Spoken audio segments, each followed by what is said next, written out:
to this story now. Ratings agency Moody's has downgraded the Mangaung municipality for the second time. Poor governance resulted in the city being placed under administration.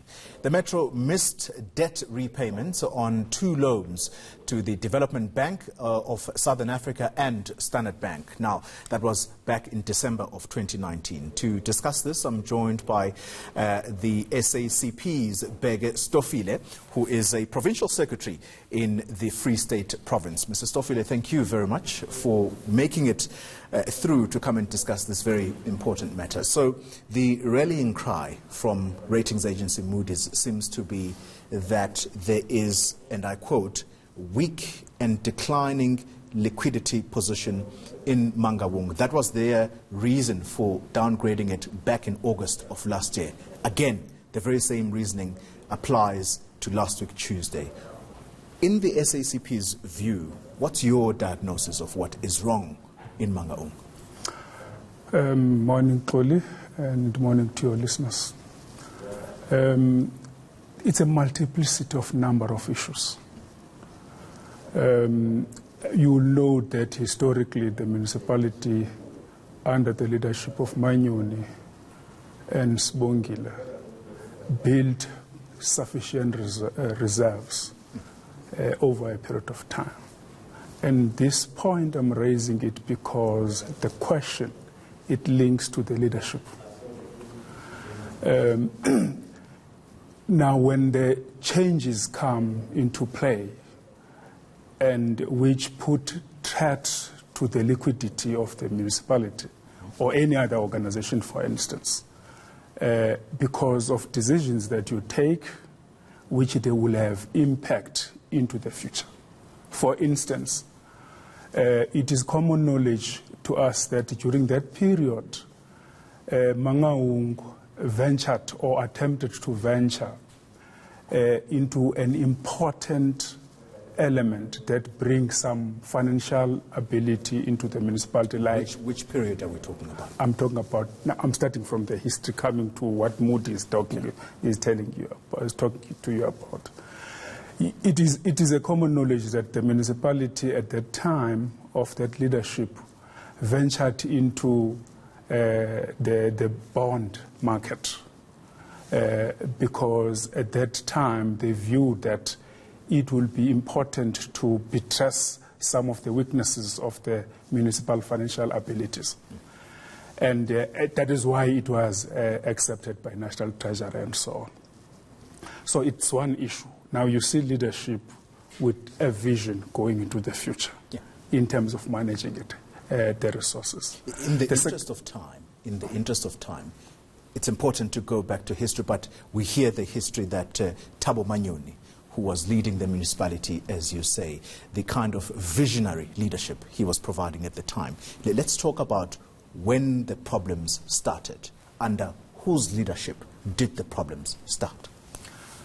The problem started immediately after a number of changes that have happened. I mean, you know that in local government, changes happen often, and most, it's very fluid environment. And then when the changes came in 2016, for instance, local government with the new leadership, with the new administrative and political leadership, and then you see or begin to realize the downtrend process of the local government. But this, it must also be taken into account, because that is why I wanted to spend a little bit of few minutes, seconds of your time on leadership. Because at that time, Mangaung had to take other areas, which are farm and rural areas, into the municipality, which affected the ability of paying rates and taxes, because a rural community could not withstand the challenges of the metro municipality rates and taxes. So that is a challenge, okay, at the leadership taking decision of combining municipalities and create a municipality that is able to perform. The second issue is that in this period which we are talking about, is that we realize and saw that there is also a serious leadership challenge insofar as honoring the commitments that the other spheres of government had to commit to into the local government. And that is why Mangaung, for instance, is owed 6.5 billion rand. You're happy to mention Thabo Manyoni as the person who provided visionary leadership in charge of Mangaung at the time that Mangaung was a good story to tell. You're not giving us names of who took over in 2016 and what really became the challenges. There are few challenges, of course. I mean, one of the challenges that we can talk about is the immediate adjustment of the salaries of councillors and general employees, which were not budgeted or reflected in the budget. So there were a number of challenges, because the challenge is, if you deal with the challenges of that municipality or any other municipality, if you deal with them unsystematic, then it creates problems. So unexplained salary increases or perhaps unjustified salary increases to councillors. Who is leading this municipality at the time of these unexplained decisions? It's employees that are deployed, which are account to the organization. Who's the mayor?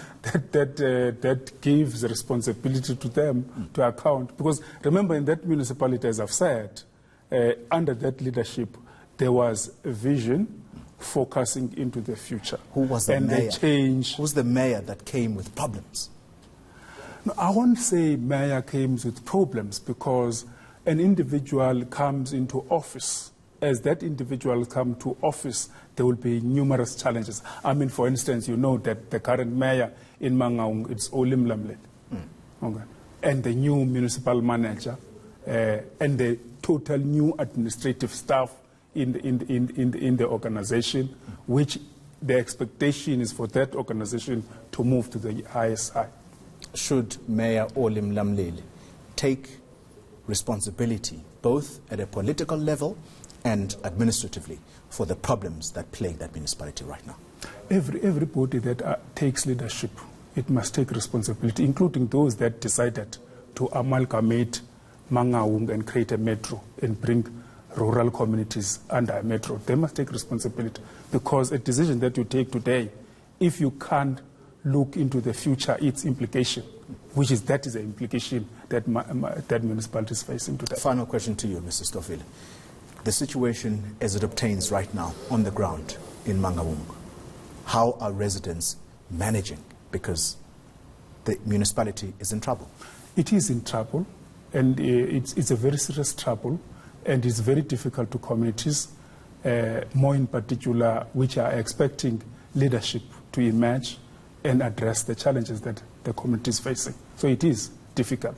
However, what is making us be a little bit comfortable as a province, last 2 weeks we had a detailed discussions in the Alliance Secretariat, and we agreed that the time has arrived for us to focus on local government in the Free State as a whole, in particular in the Metro and other Maluta, Pufung and other municipalities, so that we turn things around, so that the individual leaders must take full responsibility of the downfall of any municipality. Beggar Stofile, thank you very much for making the time to speak to us. He is the Provincial Secretary of the SACP in the Free State.